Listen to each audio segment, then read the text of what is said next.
Welcome to the Mary Mac Show, where we will be talking about your feelings, experiences, and pain following the death of a loved one.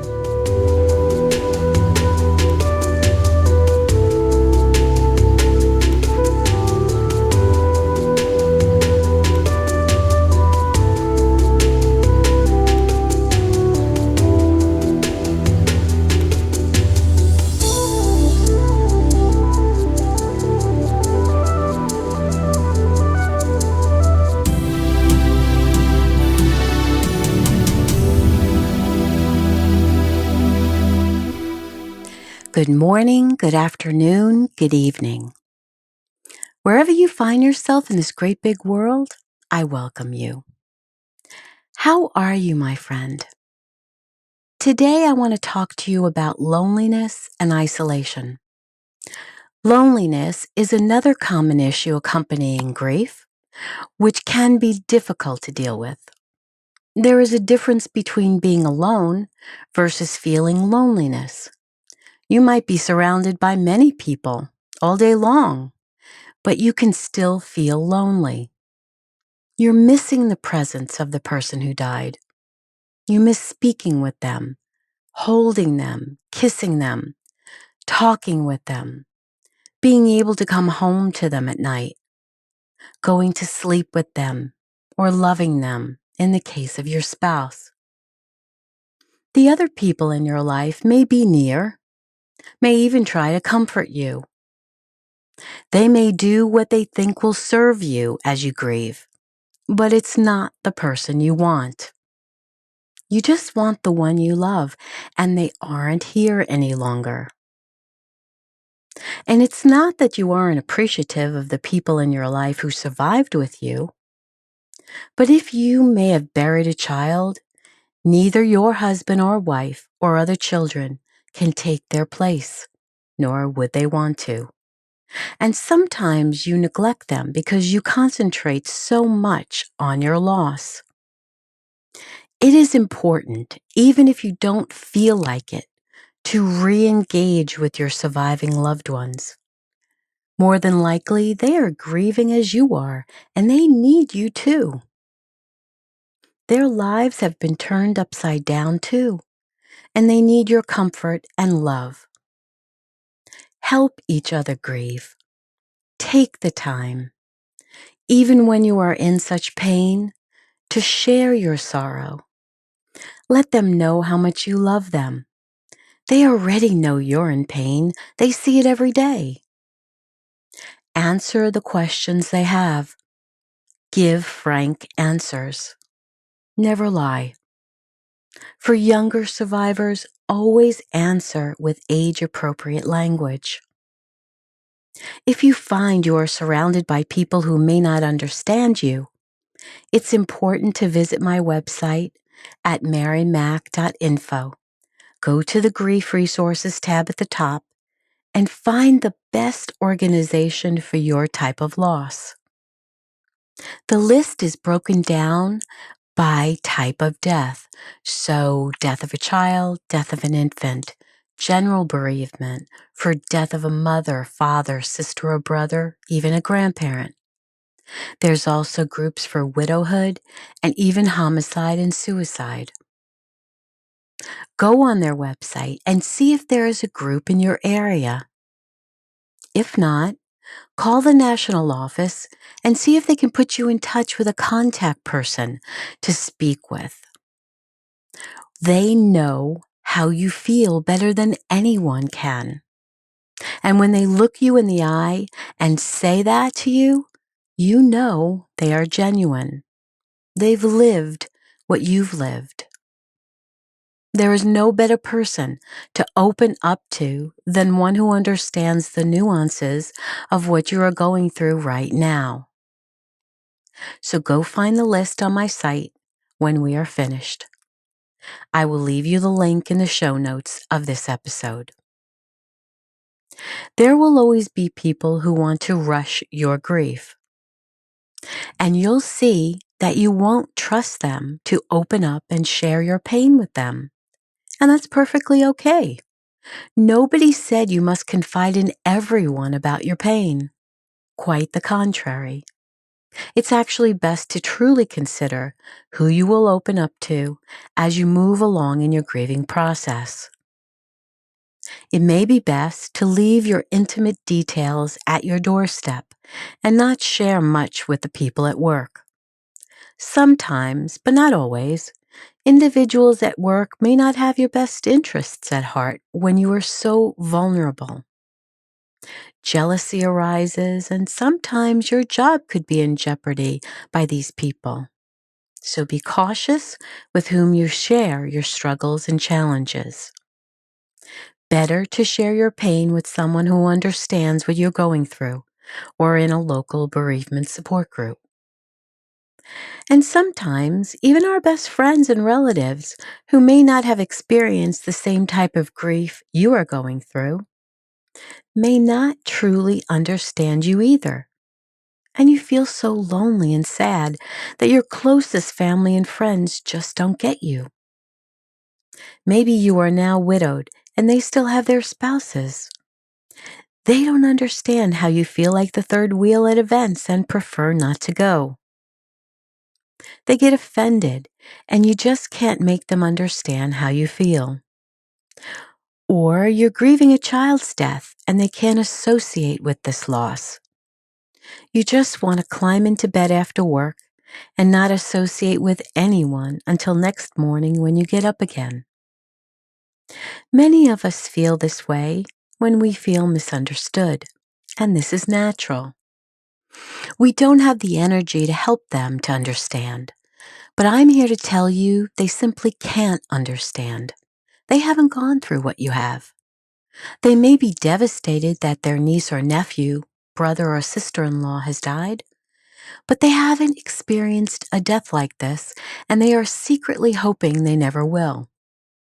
So they may stay far away from you because they don't want to catch what you have. You may have friends who told you at the funeral how they would call, or if you needed anything, to make sure you got in touch. But sad to say, that isn't always the case. Remember, they had to say something, right? And you're waiting weeks and months in a lonely home with only 4 walls to greet you each day, and you're wondering where all these friends are who claimed they'd be there for you. Plus, you don't feel like anyone actually sees you anymore. You once were a couple.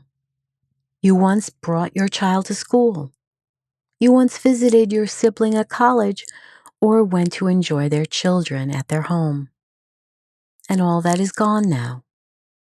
You wear the mask. The infamous mask. The one you put on each day after you wash your face. And when you get home, you take it off, sit on the sofa, look around, and wonder what you will do that evening. You may sink into waves of sorrow or depression. You may sink into feelings of despair and pity. It just sucks feeling alone and lonely. You have created your own emotional isolation. This is not to blame you, not in the least. You act like everything is okay, but deep down, you know it isn't. When we have these feelings, we just want to isolate ourselves from everyone and everything. We feel like it will make it better. That mask becomes a long-term act that you develop, but it takes so much energy, and you wonder when you'll be able to act like your true self again. You know you are being disingenuous at times, yet if you dig too deeply just yet, you're afraid what you might find on the other side of your grief, and that's a place that is surrounded with fear. So how do you handle this? One of the most important things to remember is you don't have to permanently hold a pity party for yourself. Now, I realize you might be thinking, who is this woman to tell me this? Well, this woman has experienced more deaths in her life than most. And I'm here to give you as much information and experience as possible so you can rebuild your life after a loved one's death. First, you need to realize that you cannot allow yourself to remain a victim. I understand at first you have every right to isolate yourself. Never open the door when people come to console you and act like you're not home. You just don't feel up to chit-chat or to entertain. You just don't want to make coffee, and what will you say anyway? They mean well, but you just can't do it. And I understand that. I have been there. But there will come a time when you need to slowly peel off that mask. You need to slowly re-enter the world at your own pace and in your own way. So what could that look like? Well, maybe you want to find that support group or contact person I talked about earlier and befriend them. There will be someone who you can open up to a little, someone who understands. One thing about support groups is that you can go and just listen to others until you feel that you have something to share. You might nod to yourself, listening to what others have to say. Just remember to find out when the next meeting is and put it on your calendar. Promise yourself you will go again and don't miss it. Those people will become like family to you. They will understand you and you will understand them, and both of you will give each other comfort and hugs, which you need desperately, and make you feel like you can rebuild a new life. Maybe you might go back to church or synagogue, even if you only go there when there are no services going on, just as a place to gain some solace. Sit there and write in your gratitude journal. Add the insights you are finding along the way. Remember, God can handle any amount of anger you throw at Him. Even when you scream at Him, He's definitely big enough to handle all of your feelings. Maybe you'll choose to volunteer at a local organization whose mission you believe in. As I've spoken about in other episodes, years ago I founded the Foundation for Grieving Children, Inc., the first national nonprofit public charity to benefit children, teens, and young adults after a loved one's death. If you want to truly give back, volunteer at a bereavement group or a center for grieving children near you. When you realize the pain these young ones are dealing with, it will steer your focus off your pain and toward them. So when you're up to it, do consider this. Or if you'd like to give a monthly gift of any amount, that will surely help further our mission. You will share something together, the loss of a loved one, and make an amazing and lifelong difference in these children's lives. But mostly, please decide that you're not going to be a victim any longer. You probably don't think of yourself as such, but somewhere along the way, you took on that negative tone, and it has to go. This is one of the reasons I encouraged you to get a beautiful journal for your gratitude journal, so you would write the 5 things you are most grateful for each evening in it. And if you haven't listened to episode 1, you certainly need to. When you constantly look at the good instead of the bad, the gain instead of the loss, life looks better. It doesn't mean you aren't missing them and that your heart isn't aching so much that you don't know how you can breathe sometimes. But they would want you to develop a new life as slowly as you need to. So what would that be for you? What would that look like? Write it down. Whether you like it or not, this is the season in life that you are in, and you are responsible for your new journey. Regardless whether you have family and friends around you or visiting you, they have lives of their own, And most times they don't have a clue what to say or do for you. So decide to give them a break and build the life you now envision for yourself. What can you do in your home to change things? Do you have a favorite chair, maybe in the living room or bedroom? Can you buy a colorful throw for the chair to change it and brighten it up?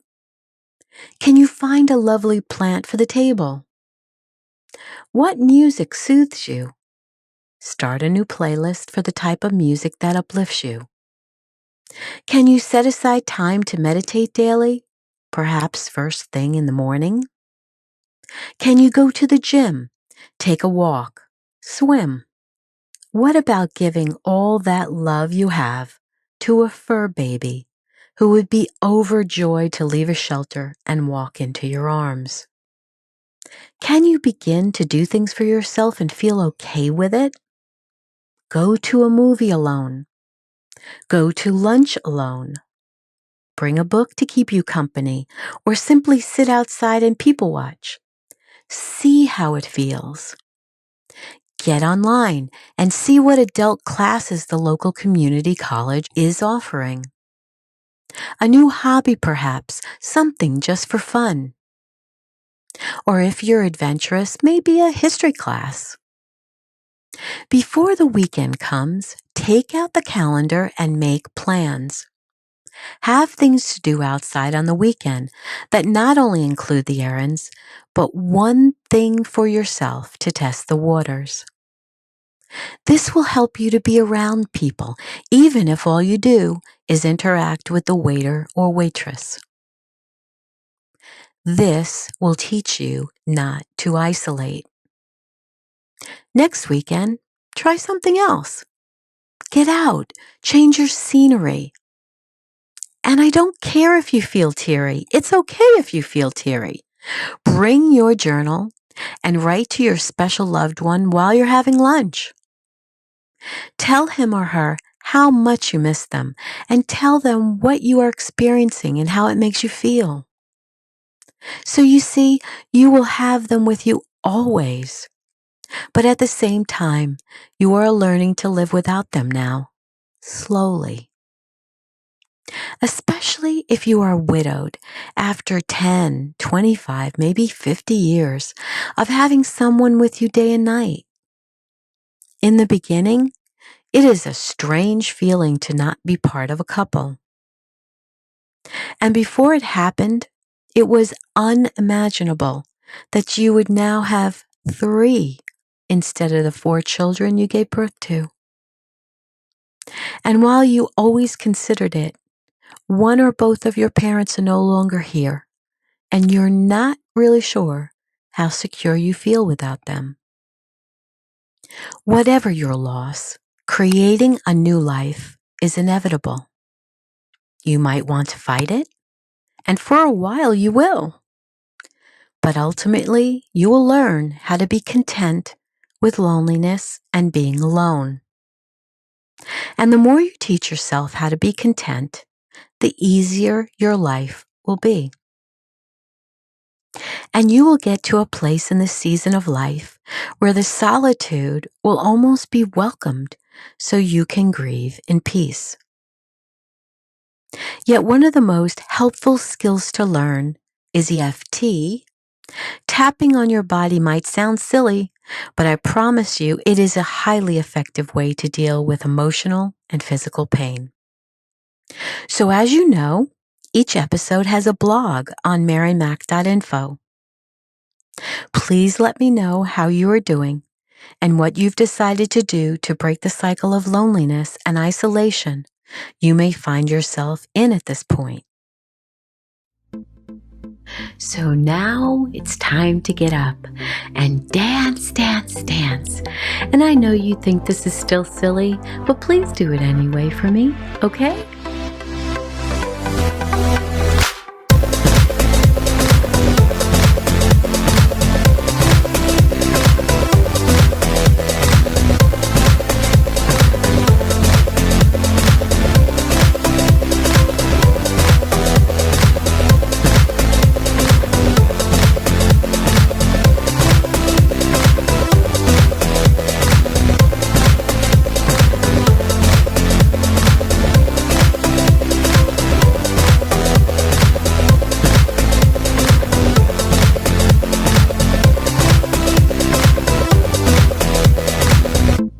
Thank you for being with me today. Remember to write 5 things each night in your journal that you are grateful for. Subscribe, rate, and review my podcast wherever you listen to me. And please consider buying me a coffee if you'd like to support my work. You can visit my sites www.marymac.info or themarymacshow.com. And you'll find a cute little cup on the lower left-hand corner, and that would mean so much to me. And as always, remember to be happy because you deserve to. I'll speak with you again soon.